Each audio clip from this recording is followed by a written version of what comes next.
kita harus jadi pendengar yang baik dulu gitu. Ketika mereka ngomong, kita diem. Yang bikin anak malah suka ngomong ke orang tua adalah anak baru ngomong 1 kalimat, orang tua udah ngomong 10 gitu kan. Pastikan bahwa ketika kita minta anak bicara, ada waktu yang kita berikan buat mereka. Jadi mereka melihat, oh ini bukan cuma basa-basi nanyanya, bener-bener they want to know gitu. Ada mungkin anak yang lugu sama orang tuanya. Nah, kalau itu melihat dari sisi supaya anak menganggap orang tuanya sahabat, that's fine. Tapi etika sopan santun ini tetap harus dijaga, karena mereka tidak hanya berkomunikasi dengan orang tua saja, mereka akan berkomunikasi juga dengan orang lain di luar sana.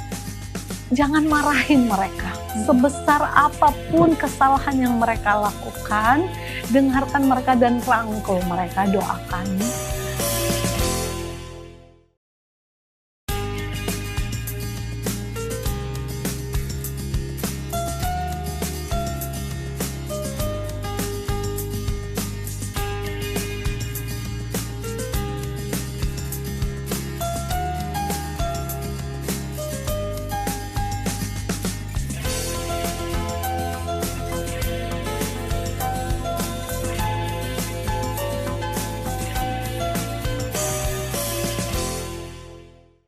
Shalom pemirsa Hope Channel dimanapun Anda berada, kita bertemu kembali dalam program Love Your Child. Satu program yang mengajak kita untuk mendidik dan mengisi anak-anak menjadikan generasi yang lebih baik. Kami selalu berharap pemirsa sekalian dalam keadaan yang sehat dan selalu dalam lindungan Tuhan yang Maha Kuasa. Kali ini kita masih membahas topik mengenai remaja. Wah, masalah remaja yang mungkin banyak sekali terjadi di lingkungan kita atau bahkan pada anak-anak kita sepertinya sangat ramai lagi dibicarakan dan kita penasaran nih sebagai orang tua apa yang harus saya lakukan. Dan kali ini kita akan membahas mengenai masalah komunikasi pada remaja.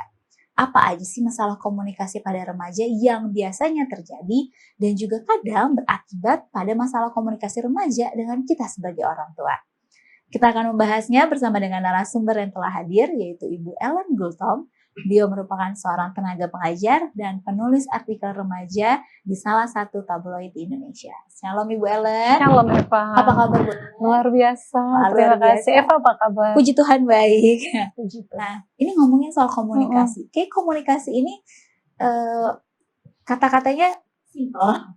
Karena semua orang pikir saya komunikasi kok, tapi ternyata banyak juga mengandung masalah ya Bu Ellen. Dan kali ini masalah komunikasi dengan remaja.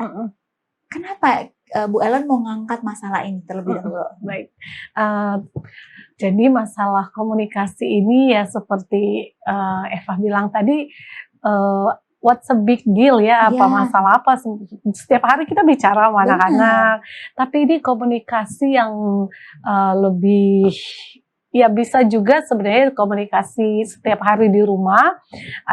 Setidaknya ada 2 masalah sih yang paling umum ya bagi anak-anak remaja, masalah komunikasi remaja dengan orang tua, atau remaja dengan guru mungkin, atau sesama mereka, atau bersaudara gitu. Yang pertama itu, yang sering orang tua keluhkan itu adalah, anak saya ini tertutup sekali gitu. Kalau ditanya apa-apa baik-baik semua, gimana sekolah, baik.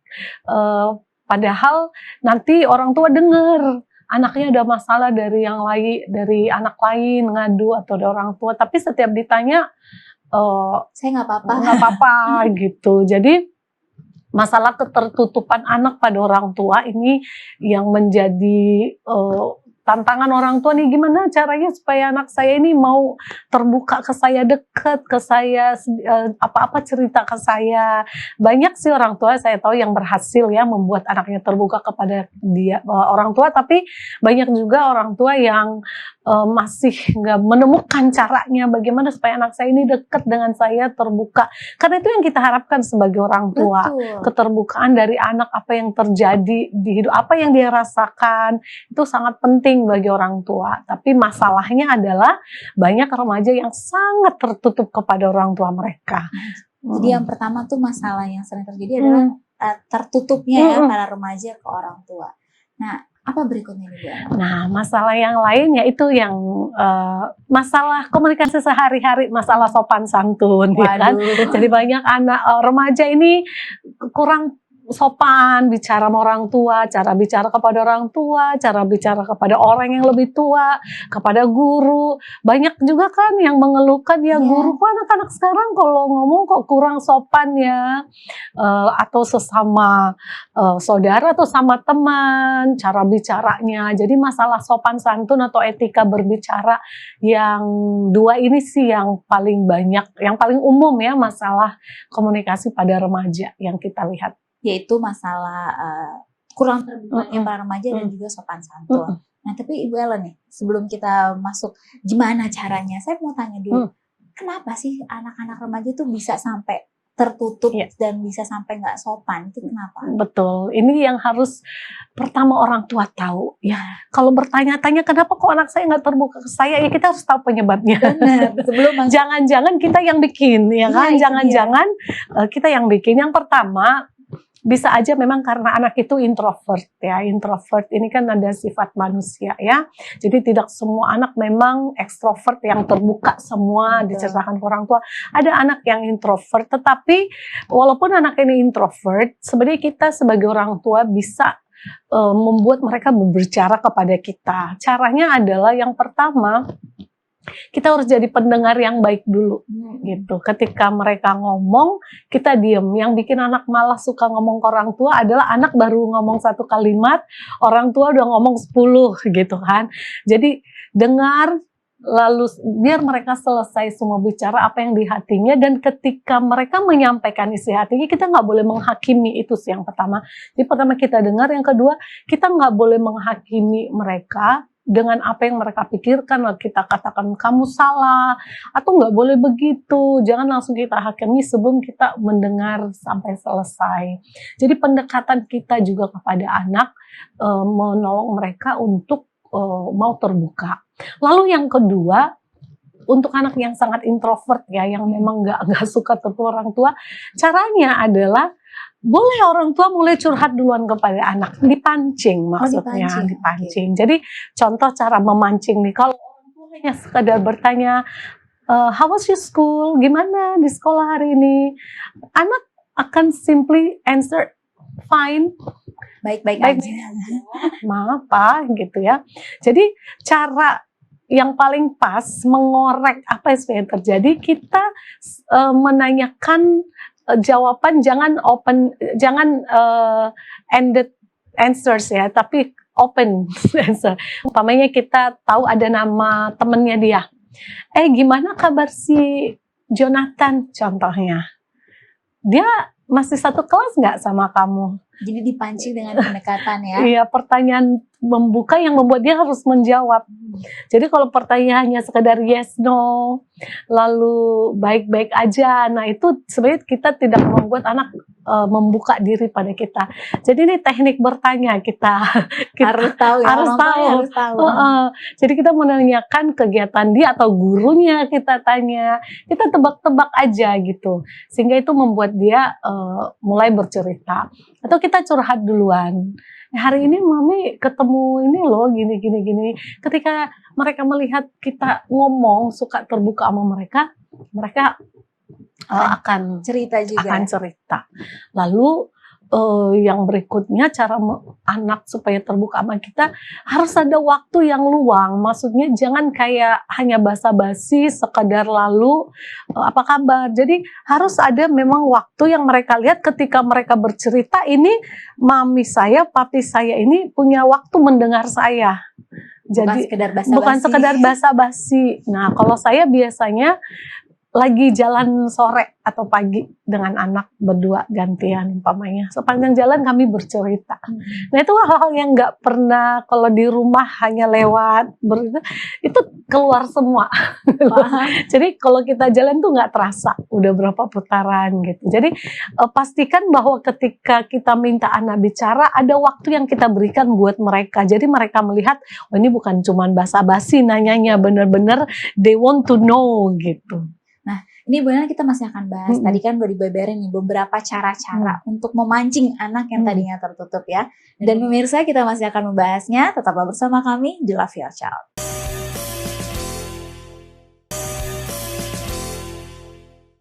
Kembali lagi di Love Yourself dan kita masih membahas masalah komunikasi pada remaja. Nah, tadi mengenai anak yang tertutup, bisa jadi dia introvert ya, Ibu Ellen ya. Tapi gimana nih kalau misalnya anak yang sopan santun, kurang sopan santun ini kenapa? Ini gimana nih Bu Ellen? Iya. Jadi masalah kedua selain tadi ketertutupan remaja yang banyak orang tua hadapi saat ini adalah anak-anak ini kurang beretika dalam berbicara dan ini menjadi masalah besar.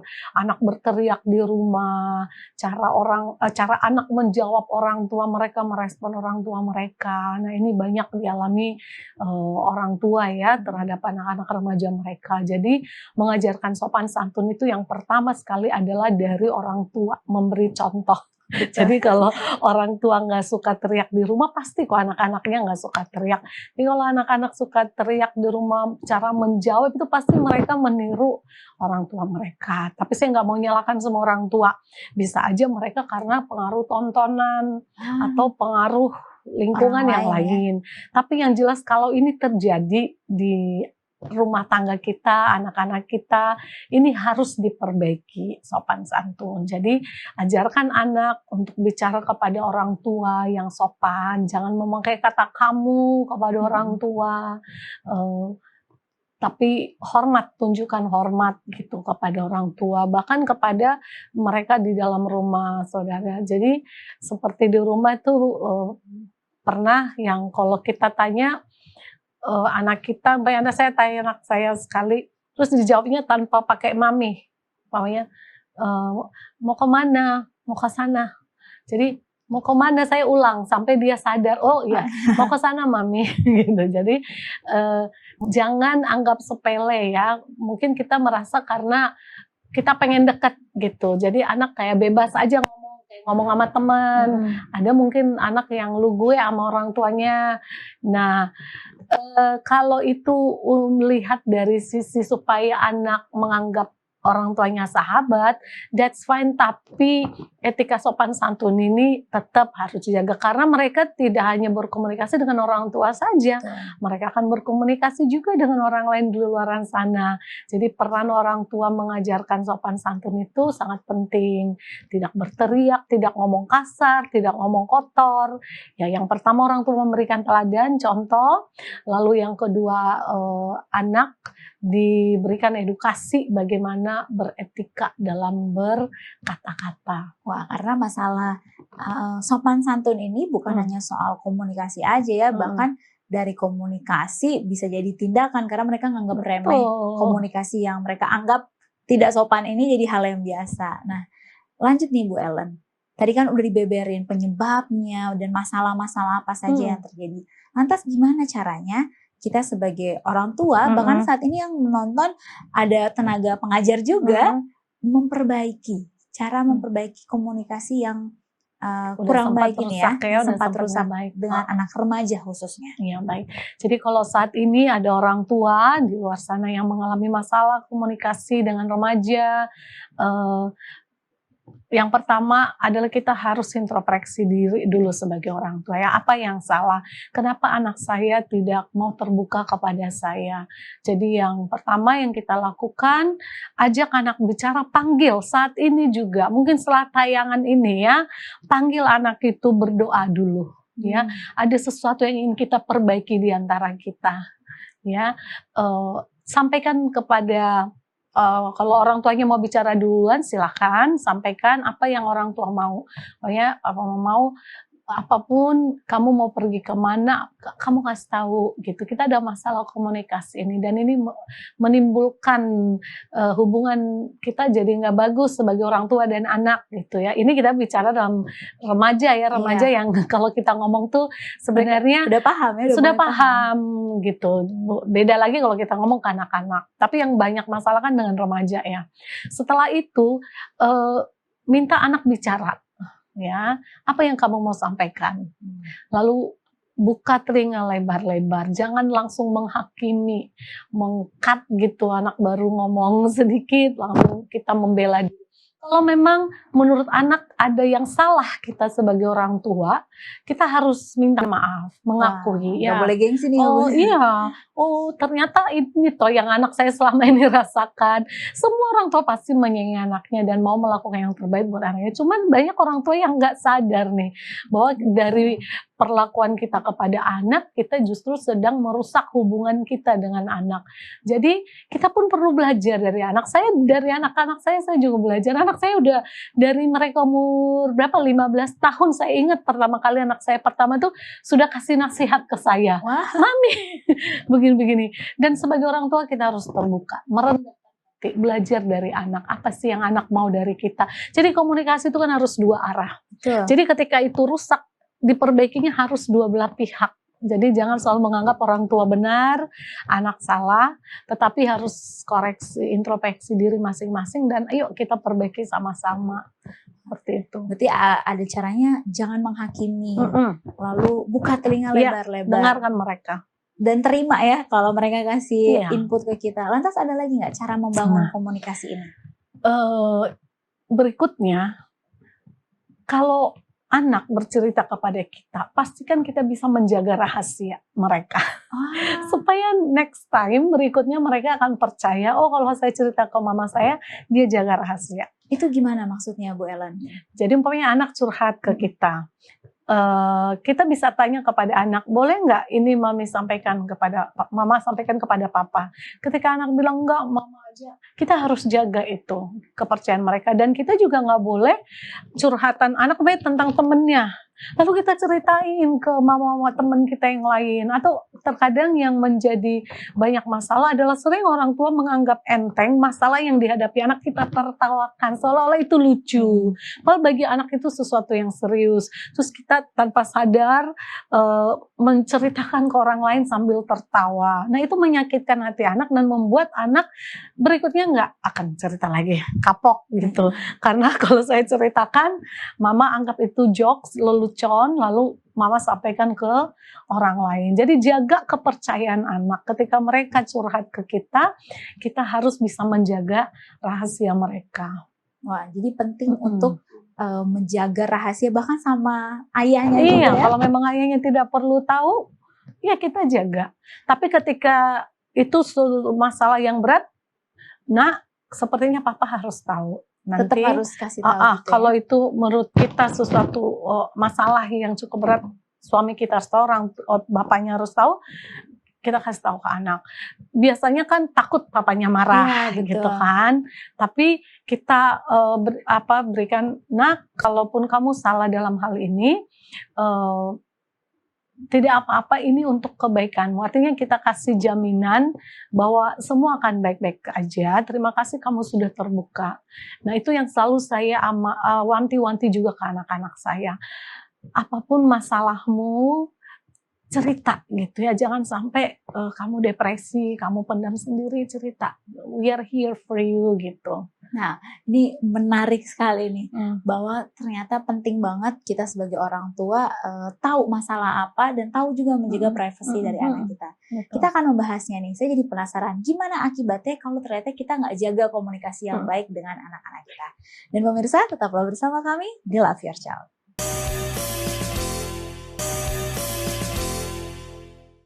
Kembali lagi di Love Your Child dan kita masih membahas masalah komunikasi pada remaja.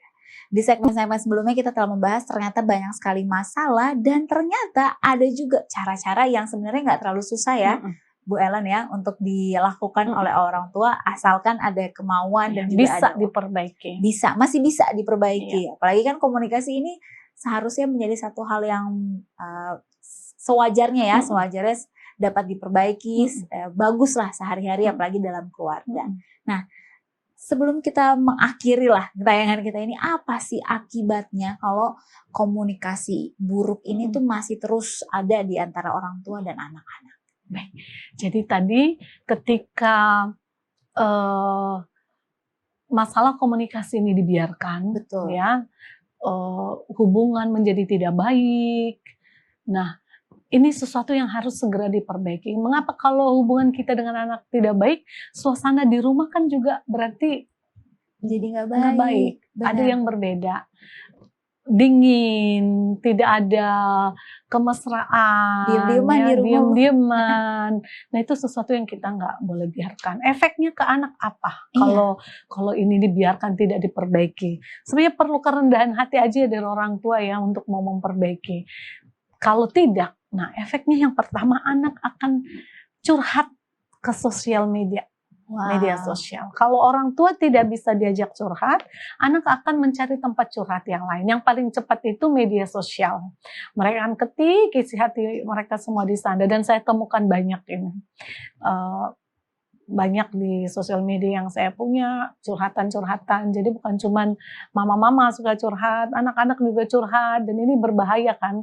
Apalagi anak yang masih remaja belum stabil menyampaikan apa yang terjadi di rumah ke media sosial, kan ini berbahaya. Dan bisa disalahartikan dan salah digunakan sama orang-orang lain ya. Membuka aib keluarga. Nah, Ini juga saya wanti-wanti ke anak-anak ya, sebagai anggota keluarga, kita ini anggota keluarga yang nggak boleh mengumbar aib keluarga kita ke keluar media sosial. Kita ini harus saling mengcover gitu kekurangan. Orang tua punya kekurangan, anak-anak punya kekurangan. Sebagai keluarga kita ini harus saling menjaga. Tapi ketika orang tua gagal menjadi sahabat curhat, tempat curhat bagi anak-anak ya, anak-anak manusia biasa, apalagi mereka emosinya nggak stabil, ini meledak-ledak dan ini harus dikeluarkan kan. Nah, selain ke media sosial, yang berbahaya lainnya adalah mereka curhat ke orang yang salah. Wah, Kalau curhatnya ke orang yang benar, ya puji Tuhan, ada yang mengarahkan. Kadang kan ada anak lebih dekat ke tantenya atau ke opa, oma daripada ke orang tua, ya itu masih boleh lah, masih aman, karena akan diarahkan ke jalan yang benar. Bagaimana kalau anak ini curhat ke orang yang salah, lalu orang itu akhirnya memberi jalan keluar yang nggak benar? Ya udah deh, daripada kamu pusing-pusing nih, kita ini aja supaya kamu lupa masalahmu terus dikasih pil narkoba. Wah, Kan bahaya ini. Jadi, atau jalan keluar yang lain yang justru menjerumuskan dia ke masalah yang lebih besar. Nah ini kalau orang tua gagal memperbaiki komunikasi dengan anaknya. Lalu yang berikutnya, yang tidak kalah seriusnya adalah anak yang tidak bisa mengeluarkan isi hatinya juga. Dia ini akan depresi karena dia pendam. Dia bisa menangis di kamarnya, kesepian kan, ketika orang tua tidak di rumah. Adapun orang tua secara fisik di rumah tapi raganya nggak tahu di mana, sibuk kan ngurusin yang lain. Jadi si anak ini merasa lonely, kesepian, lalu dia menjadi depresi. Ini sangat mengakibatkan buruk ya, bisa mental illness itu tadi juga bisa, yang sebelumnya kita bahas, bisa juga prestasi menurun, bahkan ada kan kasusnya yang sampai bunuh diri kan, ketika anak merasa putus asa, tidak tahu lagi kepada siapa dia minta tolong. Dan ini sangat menyedihkan bahwa ternyata banyak sekali, makin banyak kasus remaja yang bunuh diri, mungkin salah satunya karena dia nggak tahu lagi mau cerita kepada siapa. Jadi sepertinya sepele kan, masalah komunikasi, tapi akibatnya kalau tidak diperbaiki, depresi yang membawa pada kematian. Nah, lanjut apa lagi nih Bu Ellen? Lalu yang berikutnya adalah ketika komunikasi ini tidak diperbaiki, tidak ada lagi kepercayaan anak kepada orang tua. Ya, tidak. Jadi mereka, dan hal yang lain adalah selain tidak percaya kepada orang tua, bisa menjaga rahasia mereka, ada juga remaja yang menganggap saya cerita ke orang tua saya juga, mereka tidak akan memberi saya solusi, malah akan memarahi saya. Nah ini yang membuat anak juga makin tidak mau terbuka kepada orang tua. Jadi pesan saya kepada orang tua ya, ketika anak curhat, jangan marahin mereka. Sebesar apapun kesalahan yang mereka lakukan, dengarkan mereka dan rangkul mereka, doakan. Saya sampaikan kepada anak-anak, dan kita semua harus menyadari, kita ini manusia biasa semua, we make mistakes. Kita berbuat kesalahan, orang tua berbuat kesalahan, apalagi anak-anak remaja yang masih labil, dan kita pun pernah remaja, kita juga berbuat banyak kesalahan. Jadi kita harus menekankan kepada anak-anak, it's okay to make mistakes, I love you, let's find solution together. Ayo kita pecahkan sama-sama masalah ini. Jadi ketika mereka percaya orang tua mereka akan mengerti mereka, orang tua mereka akan menolong mereka keluar dari masalah itu, itulah penyebab mereka mau terbuka. Tapi ketika mereka melihat orang tua ini yang ada dapat marahnya doang, ini mereka nggak akan mau terbuka. Nah, sebagai kesimpulan Ibu Ellen, apa yang bisa dibagikan kepada para pemirsa yang saat ini sedang menyaksikan untuk tetap membangun hubungan komunikasi yang baik antara orang tua dan remaja? Silakan. Orang tua yang berbahagia semua dimanapun berada, masalah komunikasi dengan remaja ini masalah yang penting yang harus kita perbaiki kalau sudah ada masalah. Untuk mencegahnya, kita harus menjadi pendengar yang baik dulu kepada anak-anak, kita rangkul mereka, kita ada untuk mereka, kita luangkan waktu untuk mereka. Kalau saat ini Bapak Ibu sedang mengalami masalah komunikasi dengan anak remaja Anda, pertama, mari kita sama-sama perbaiki, panggil anak itu, rendahkan hati kita. Kalaupun kita melakukan kesalahan kepada anak-anak, kita harus mau merendahkan hati dan sama-sama memperbaiki. Buat anak-anak percaya kepada kita, bahwa ketika mereka menyampaikan isi hati mereka kepada kita, kita ada di sana untuk menolong mereka. Bukan untuk menghakimi mereka, bukan untuk memarahi mereka, tapi memberikan solusi bagi masalah mereka. Semoga masalah komunikasi yang ada di keluarga-keluarga boleh terbantu dengan tips-tips yang baru saja kita diskusikan. Wah, luar biasa sekali. Terima kasih banyak Ibu Ellen. Dan pemirsa, kita telah membahas bagaimana membangun komunikasi dengan remaja adalah sangat penting. Bukan hanya untuk membangun keluarga yang lebih indah, tapi ini juga untuk menjadikan anak-anak remaja di masa yang akan datang menjadi anak-anak remaja yang tangguh, khususnya untuk berguna bagi nusa dan bangsa, terlebih bagi Tuhan. Sampai bertemu di episode berikutnya. Shalom dan Tuhan memberkati.